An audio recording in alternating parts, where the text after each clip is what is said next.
Well, hey, the goal of this is just to check in with faculty during our time of mandated quarantine. So I've got Austin Duncan joining me as we engage in conversation the illustrious Dr. Brian Biedebach. So maybe we could just start by, Brian, getting an update from you on how things are going in quarantine for your family. It takes two of us to interview Brian. He's that illustrious. We've got him surrounded. That's the same word you used for the last interview with Murphy. So, I mean, I guess we have a lot of illustrious guys, huh? Nate wasn't being serious about Dr. Murphy when he said that. I have a very limited use of adjectives, so esteemed and illustrious are the only two I know. It's part of Nathan's Mennonite heritage, the modesty of only using the same adjective. Speaking of Mennonites, Dr. Biedebach, aren't you a Mennonite? No, I grew up Grace Brethren. We're the rebels out of the Mennonites. Come on, they're related. No, the way it works is the Mennonites are the rebels of the Amish, and the Brethren are the rebels out of the Mennonite. I don't know. Church history could probably prove me differently. Stepchildren. Sorry, I interrupted Nate's question. So the answer to your question is we're doing well. Our kids, we have 4 kids, Amy, Bradley, Benjamin, Allison, and they're 16, 14, 12, and 10. They're here. They're doing schoolwork. We go on family walks, keep our distance from other people in the neighborhood. Our classes are going on, so I'm teaching. We're moving right now. We're moving from Castaic to Newhall. So I used to have bookcases behind me. They're gone. They're in the garage. All my books are packed away. So it's been we've been busy. We haven't been, it's been nice to have the time to be able to pack things up and get ready to go. We're not normally homeschoolers. Our kids, Amy's at Hart High, so we got public school, and we also have private school for the younger kids. Everybody's homeschooling now. Are you giving lectures on Jacksonian democracy or anything? You know, my kids are old enough to be kind of motivated. Nice. They're into it. They're doing well. Yeah. That's nice. When will I be old enough to be self-motivated? Well, I don't know. I mean, you know, you're dressed kind of like my kids are dressed when they're homeschooling. So. Amen. Yeah. Quarantine, baby. I'm growing a quarantine mustache, you guys. Sorry, Nate, did you have another question? No, like I told you before we started, I wanted Austin to be part of this because he brings the personality and the mustache, I guess. So it's good to have him. Nathan, would you say that this mustache is illustrious? It is one of the 2 adjectives that I apparently repeatedly use. So esteemed and illustrious. Brian, talk to us about leading your family in the midst of a national pandemic. Are you guys doing anything? I mean, you're also moving, so I'm sure there's lots of shepherding opportunities. How's it going in terms of just helping your kids think through a process of transition in the midst of major global social change, and then also in the midst of a change of address? Yeah, so one thing that we've tried to do consistently is we have a family time in the evening after dinner, and typically what that looks like is we read a couple chapters out of the Bible, and they open up for questions and ask questions, and we have one of them pray. And that has been continuing to go on, but I think our prayer time has actually extended because we have so many prayer requests that we're aware of individuals. And so we've been praying for, you know, we know people who are directly affected by this, who have the coronavirus. We've been praying for them. We've been praying for the move, obviously.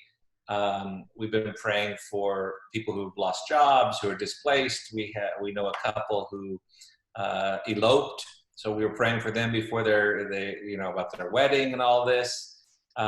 We've got all kinds of prayer requests, and it's been interesting just to hear the kids talk about, well, why is this and why is that, and ask questions. And it's been really a privilege to be able to to encourage them to pray for others during this time, more so than I think normally we would. So I do have one really important question for you, and I want this on record. Today's April Fool's Day, and Yeah. knowing you wouldn't let a good April Fool's Day pass you by without at least taking the opportunity to do something. So have you done anything special for April Fool's Day, or have you let this day get away from you? So I haven't personally, although every kid of mine has done something today, including attempting to short sheet their siblings. So we'll see what happens tonight when they crawl into bed. I came down this morning, made my coffee, and before I made it, I washed my hands, which is something we're doing a lot. And the soap wasn't lathering at all because one of my boys had taken their sister's nail polish, clear nail polish, and covered the soap in nail polish so that it does nothing while you're trying to wash your hands. I thought that was a pretty good one. Various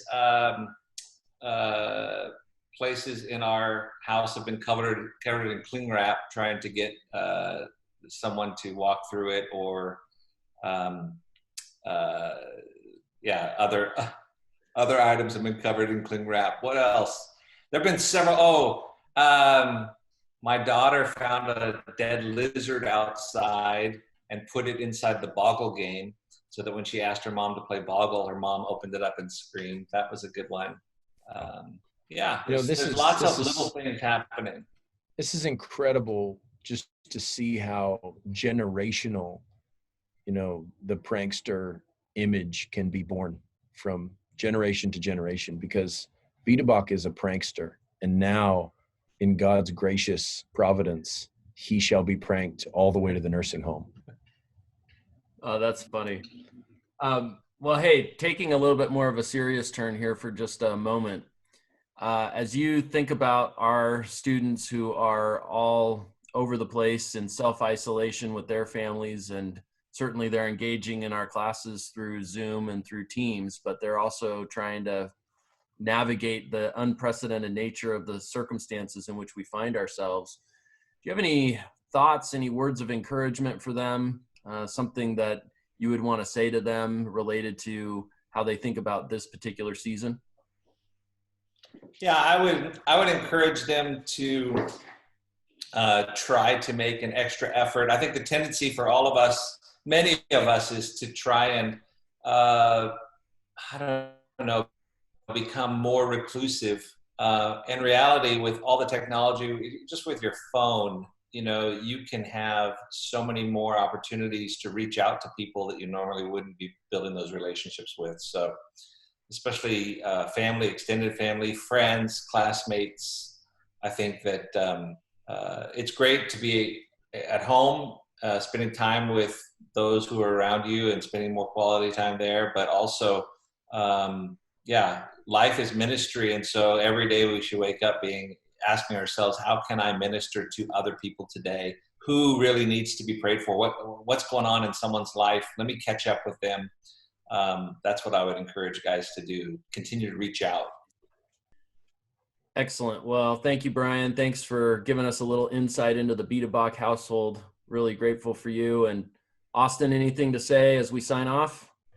The leaving your microphone on Zoom, I read somewhere, is the new version of Reply All. And I was in a meeting with, I think, Nathan and a number of us at the seminary were in a meeting with the new president. And it was about the 16th Zoom call of the day for me. So I decided to go for a stroll. It's kind of my version of going for a run. And I was huffing it up my hill here by the house, which is a substantive hill, an illustrious hill. And I didn't realize my microphone was on. And everybody was texting me, because I was using my phone for the meeting, and saying, hey, you are huffing and puffing. You got to turn your mic off. It sounds like you're eating a bag of carrots. And I'm like, and then somebody in the meeting says something, and I mumble something at them, who's this? And then I realize, I'm feeling all these texts come through. I pick up my phone and I see, like, turn your mic off.